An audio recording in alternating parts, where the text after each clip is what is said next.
مقامی قبائل سنرزی اور سیزی کے درمیان 15 جون 2021 کو قبائلی رنجش اس وقت پیدا ہوئی جب مخالف فریق سیزی کے سینکڑوں افراد نے ہمارے قبیلے سنرزی کے گاؤں پر مسلح لشکر کشی کی۔ اس دوران سازش کے تحت اپنی ہی فائرنگ سے اپنے ایک شخص کو قتل کر کے جواز بنا کر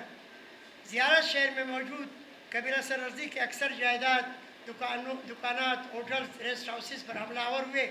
اور لوٹ مار کر کے ہمارے قبیلے کے اکثر املاک کو جلایا گیا۔ درجنوں موٹر سائیکلز، گاڑیوں کو جلایا گیا۔ اس دوران علاقے کے قبیلے پانیزئی، وریچی، دمڑ، تیم ارزئی، شیخ، تارڑ و دیگر سارنگزی اقوام نے کشیدگی کو روکنے کے سلسلے میں مثبت کردار ادا کیا، جس پر ہم قبیلہ سنرزی، زیارت سنجابی، ہرنائی اور شارہ کے ان تمام قبائل کے شکر گزار ہیں۔ دری اسرہ نواب ایاز خان جوگیزئی کی سربراہی میں درجنوں معززین، معتبرین اور بزرگوں پر مشتمل جرگہ نے نواب صاحب کی طرف سے ثالثی کی پیشکش کی، جسے قبیلہ سنرزی نے قبول کیا، اور جرگے نے سیز فائر یا جنگ بندی کی غرض سے قبیلہ سنرزی کے لوگوں کو زیارت شہر جانے سے روک دیا۔ اس وقت سے تاحال یعنی عرصہ 4 سال سے ثالث مقرر ہونے کے باوجود پورے قبیلے کو روکے رکھا ہے، جیسے پشتونوں کی تاریخ میں ایسی کوئی مثال نہیں ملتی۔ اس پورے عرصہ میں نواب صاحب کو درخواست کرتے رہے کہ پورے قبیلے کو اپنے شہر جائیدادوں سے روک کر روزگار، تعلیم اور علاج و معالجے سے محروم کر دیا گیا ہے۔ خواتین علاج و معالجے سے محروم ہیں۔ یہ وضاحت ضروری ہے کہ زیارت شہر 80% کاروبار جائیداد قبیلہ سنرزی کے افراد کی ہے۔ اس غیر روایتی، غیر قانونی اور بلا جواز طویل قدغن ہمارے قبیلہ سنرزی کے مکمل معاشی، معاشرتی، سیاسی، تعلیمی اور سماجی حساب کا سبب بنا رہا، سماجی اتصال کا سبب بنا رہا۔ نواب صاحب نے ثالثی کے دوران 4 سال قبل سنرزی کو پابند سلاسل کیا، جبکہ مخالف فریق کو کھلی چھٹی دے رکھی تھی۔ نواب صاحب کی ثالثی اور کھلی چھٹی کا فائدہ اٹھاتے ہوئے انہوں نے دوران مخالف فریق سیزی نے قبیلہ سنرزی کے افراد پر تقریباً 40 سے زیادہ حملہ آور ہوئے اور مختلف نوعیت کے وعدات کیے، مگر قبیلہ سنرزی کی طرف سے یک طرفہ جنگ بندی رہی اور قبیلہ سیزی کی طرف سے واضح طور پر زیادتی کا آغاز کیا گیا، مگر نواب صاحب نے فیصلے کی تاریخ مقرر کرتے ہوئے سزا ایک طرفہ طور پر قبیلہ سنرزی کو دینا ظاہر کیا۔ نواب صاحب کی ثالث ہونے کے بعد مخالف قبیلہ سیزی نے تمام تر روایات اور اختیارات اور ثالثی کو بالائے طاق رکھتے ہوئے سنرزی قوم کے افراد کے خلاف سنگین نوعیت کی کارروائیوں کا طویل سلسلہ جاری رکھا، جس کا نواب صاحب نے انتہائی حیرت انگیز طور پر کوئی نوٹس نہیں لیا، جو بطور ثالث اس کا اولین حق فرض بنتا تھا۔ مخالف فریق کے حملوں کے نتیجے میں ہمارے قبیلے سنرزی کے 12 افراد زخمی اور 1 شہید ہوا۔ زخمیوں میں ہمارے معزز سابق تحصیل ناظم ظاہر خان پر قاتلانہ حملہ کر کے قتل کرنے کی کوشش کی گئی، جس کی وجہ سے وہ شدید زخمی ہوئے، اور اسی طرح محمد عارف پر قاتلانہ حملہ کر کے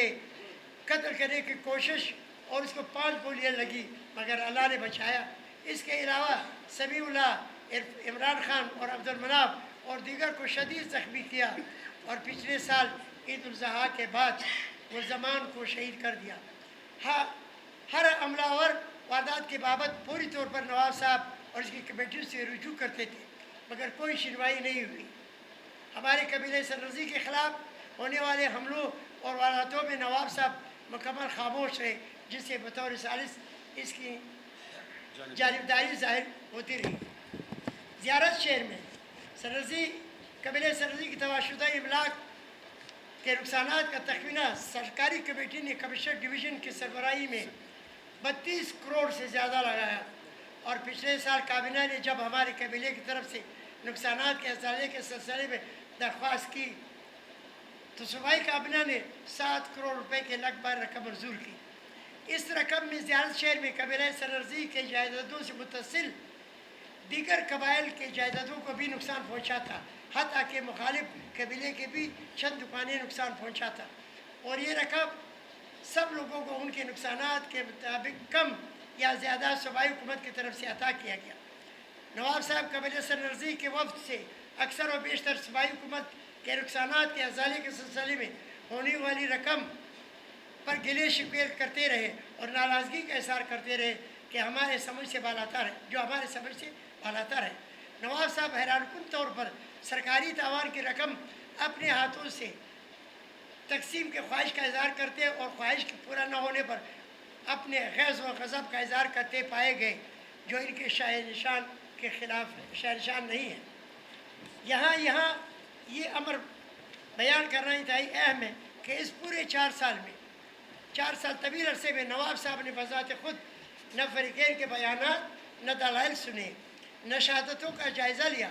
بطور ثالث مقرر ہوتے ہی زیارت سجاوی ارنائی کے معتبرین اور معززین پر مشتمل ایک بااختیار کمیٹی نواب صاحب نے تشکیل دی اور تمام معاملات کمیٹی کے سپرد کر دیے۔ کمیٹی نے عرصہ تقریباً 3 سال کے دوران فریقین کے بیانات اور دلائل سنے اور دستاویزات اور شہادتوں کا مکمل چھان بین کر کے متفقہ طور پر تحریری سفارشات مرتب کر کے پیش کیے، اور کمیٹی کے ارکان بشمول نواب صاحب متفقہ طور پر مرتب کردہ سفارش پر منظوری کے بعد دعائے خیر کی انہوں نے مگر بدقسمتی سے سوشل میڈیا پر فیصلے کی مبینہ تاریخ اعلان کرنے سے چند دن قبل اپنے تشکیل کردہ کمیٹی کے سفارشات سے بغیر کسی معقول وجہ اور دلیل صاحب انکاری ہو گئے، اور کمیٹی کے اکثر اراکین کے ساتھ نامناسب رویہ اختیار کیا، جس کی وجہ سے کمیٹی کے اکثر اراکین اعتماد کو ٹھیس پہنچا، اور انہوں نے نواب صاحب کے کمیٹی سے اکثریت اختلاف سامنے آئے، جس کے نتیجے میں اراکین نے قبائلی تنازعات کو مذکورہ تصفیے سے پریس کانفرنس کے الگ ہونے کا اعلان کیا۔ مخالف فریق نے قبیلہ سررزی کے خلاف اپنی مجرمانہ کارروائیوں جاری رکھتے ہوئے آخر کار گلزمان کو شہید کرنے کا نہ صرف انتہائی گناہانہ عمل کر ڈالا، بلکہ ڈٹائی کا مظاہرہ کرتے ہوئے اسے کل عام واردات کی ذمہ داری قبول کرنے سے انکار کر دیا۔ قبیلہ سررزی کے شہید گلزمان کے قاتلوں کا طاہر کرنے کے سلسلے میں نواب صاحب نے اپنی کمیٹی کے سفارشات کے بعد مشاورت کے بعد ہماری اختلاف رائے کے باوجود خود کو بے اختیار کرتے ہوئے اپنا اختیار قرآن پاک کو تفویض کر کے طے کیا کہ مخالف فریق کو قرآن پاک پر قسم دینا ہے۔ اگر انہوں نے قرآن پاک پر قسم اٹھایا تو قتل کے ذمہ وار نہیں، اگر انہوں نے قرآن پر قسم نہیں اٹھانے سے انکار کیا تو شہید گلزمان کے قاتل کے ذمہ دار ہوں گے،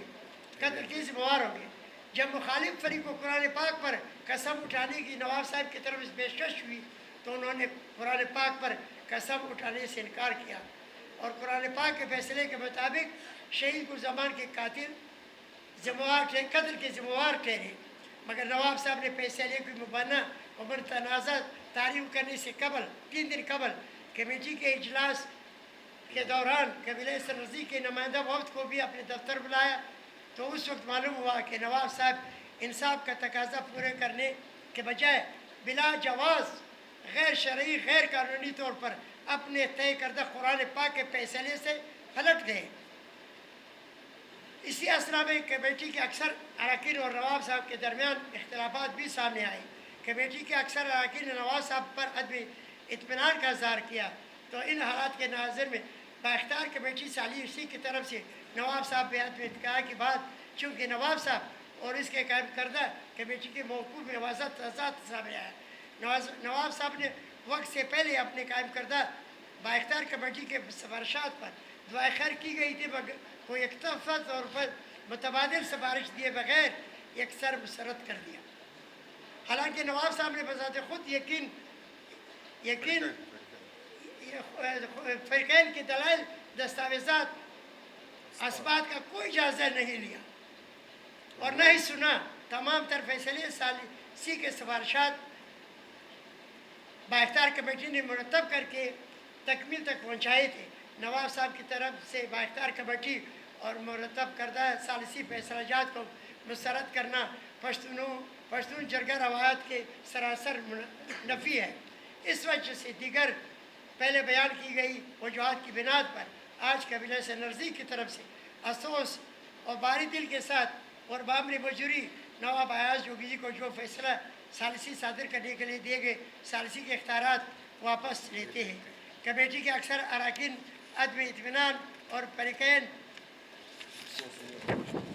کو سنے بغیر 3 دن کے اندر بلا جواز مبینہ و متنازع فیصلے کی تقرر کا نواب صاحب سوشل میڈیا پر اعلان کیا۔ تمام عقائد کمیٹی کی سفارشات فیصلہ شدہ نکات اور دعائے خیر کے ساتھ شہید ملزمان کے قاتلوں کو بادی النظر احترام کے باوجود جانبداری کا یہ عالم ہے کہ تاریخ مقرر کے ساتھ ساتھ بے بنیاد فیصلہ اور وہ بھی بغیر اختیار کے تمام تر قبائلی علاقائی اور روایتی